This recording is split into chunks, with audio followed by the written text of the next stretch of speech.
Okay, we are continuing. We're getting there with the Anarchist Handbook, and today I got in some more fascinating reading, the Federal Rules of Civil Procedure. I know they're online.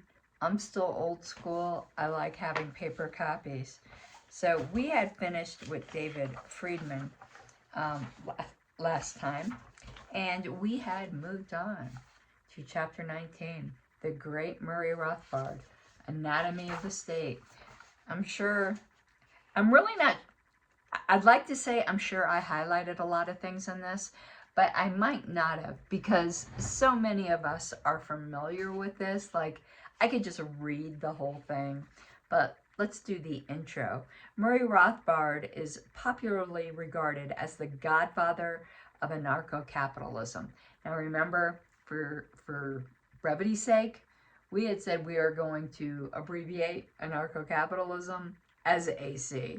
It makes it a lot easier.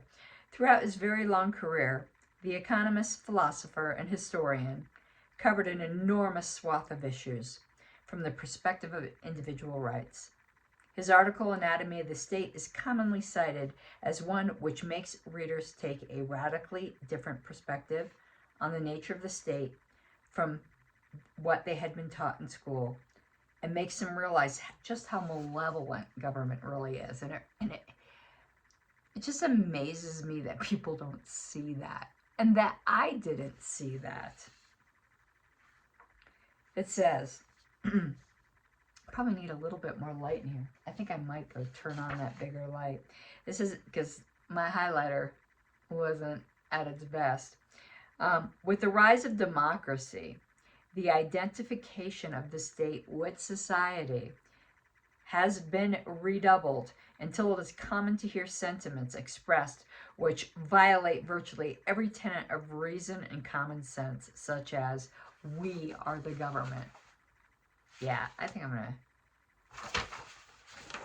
gonna be patient for a second. I'm gonna turn the big light on in here.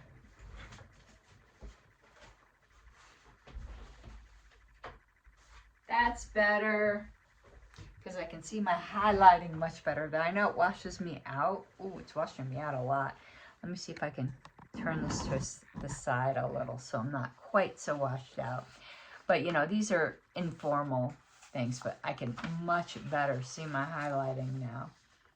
It says, the state is that organization in society which attempts to maintain a monopoly of the use of force and violence in a given territorial area.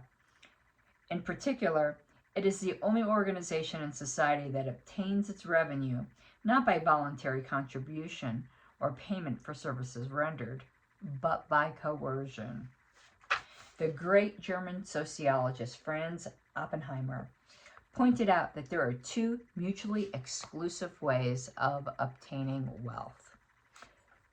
One he called the above way of production and exchange, which he called the economic means. The other way is simpler in that it does not require any productivity. It is the way of seizure of another goods or services by the use of force and violence. This is the method of one-sided confiscation of the theft of property of others. This is the method which Oppenheimer termed the political means to wealth. Oof, oof, that's powerful. The state, in the words of Oppenheimer, is the organization of the political means. It is the systemization of the predatory process over a given territory. That's like poetry, ain't it? That's just like sweet words.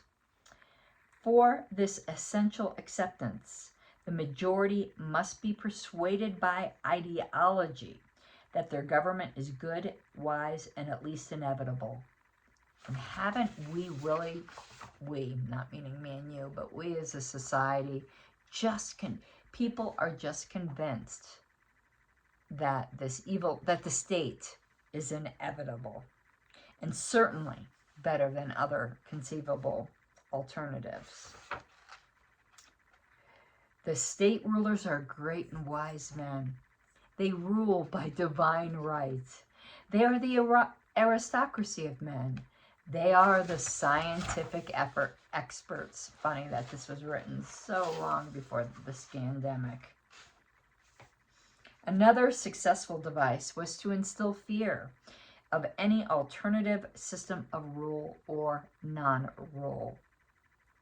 For instance, if Ruritania was being attacked by Moldavia, the first task of the state and its intellectual was to convince the people of Ruritania that the attack was really upon them and not simply upon the ruling caste. In this way, a war between rulers was converted into a rule between peoples. Another potent ideological force is to deprecate the individual and exalt the collectivity of society.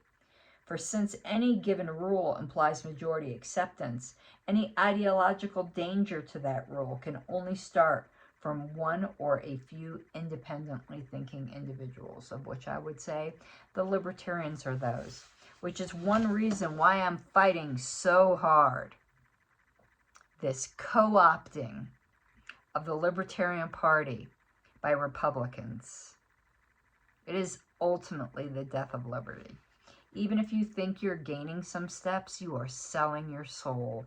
And as Christ said, at what cost is a man's soul? It is also important for the state to make its rule seem inevitable.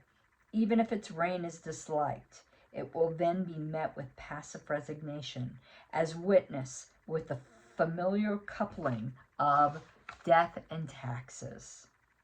In the present, more secular age, the divine right of the state has been supplemented by the invocation of a new God, science. And this was so before the scandemic. Yeah, I didn't actually highlight very much because so many of us are so familiar with this book, but I've got some big sections, I think, coming up. We had no other means other than the Supreme Court for imparting legitimacy to the New Deal. It certainly isn't something that should have been allowed by the Constitution, but Spooner laughed. As Black recognizes, one major political theorist who recognized and largely in advance the glaring loophole in the constitutional limit on government of placing the ultimate interpreting power in the Supreme Court was John C. Calhoun. Calhoun was not content with the miracle, but instead proceeded to a profound analysis of the constitutional problem. In his, need to go this way. Try to get to the middle here. In his disquisition, Calhoun demonstrated the inherent tendency of the state to break through the limits of such a constitution. And boy, hasn't that happened. I have one of these weird sets of glasses that are like top heavy, so they keep like slipping down if you're wondering why I keep, doing that. A written constitution certainly has many considerable advantages, but it is a great mistake to suppose that the mere insertion of provisions to restrict and limit the power of government without investing for those whose protection they are inserted with the means of enforcing their observance will be sufficient to prevent the major and dominant party from abusing its powers. Isn't that like, if this is America, being the party in possession of the government, they will, from the same constitution of man, which makes government necessary to protect society, be in favor of the powers granted by the Constitution and opposed to the restrictions intended to limit them. The minor or weaker party, on the contrary, would take the opposite direction and regard them, the restrictions, as essential to their protection against the dominant party. But where there are no means by which they could compel the major party to observe the restrictions, the only resort left to them would be strict construction of the Constitution.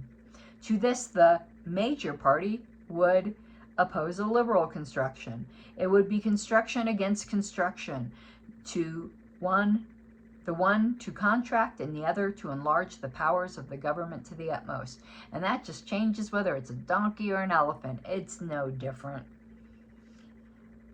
But of what possible avail could the strict construction of the minor party be against the liberal construction of the major, when the one would have all the power of the government to carry its construction into effect, and the other be deprived of all means of enforcing its construction?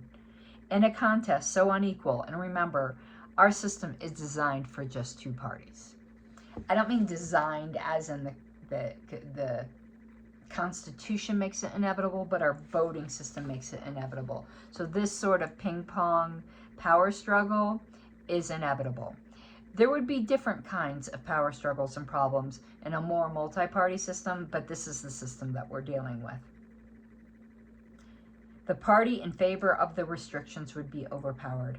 The end of the contest would be the subversion of the Constitution, and the restrictions would ultimately be annulled and the government converted into one of unlimited powers.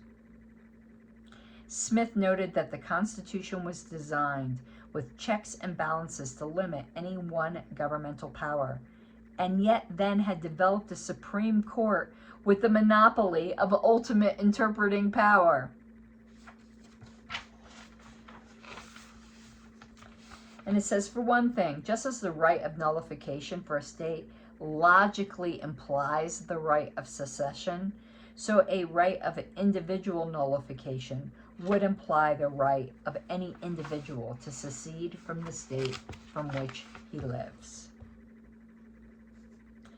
As stated above, any ways must always be used to mobilize the people to come to the state's defense in the belief that they are defending themselves. What utter crock. That last sentence was mine. Quite obviously, Rothbard was more eloquent than that. But I think I said it in a more homey fashion.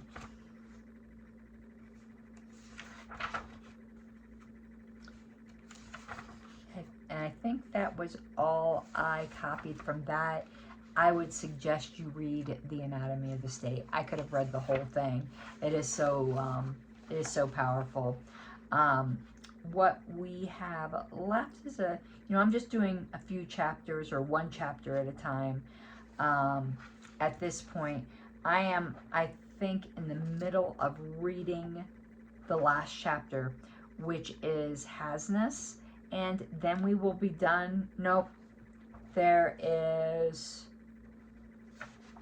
a afterword by Michael Malice, which we'll probably read in full, and that will be the end of this, and we will start another book. So we will be starting with chapter 21 next time, but I do need to finish reading it.